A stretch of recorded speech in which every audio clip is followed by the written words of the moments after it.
Hi, I'm Jonathan Zawada and I'm an artist and designer. So today I'm working on the Adobe Lyrical Masters project for the presets lyric video. Something like this needs to speak to the music itself, so I'll chuck that on as quickly as I can. I think sketching for me, especially sketching letter forms, is super quick and intuitive to do. Yeah, I get stuck a lot. Walking away from something when it's not working is very necessary.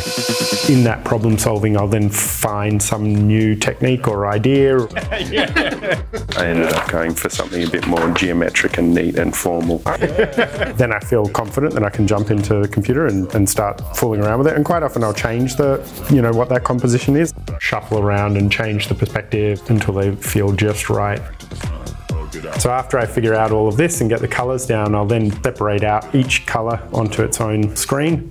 I'll export that out from Illustrator and turn it into a Photoshop document, and I can also mess around with the colors here some more.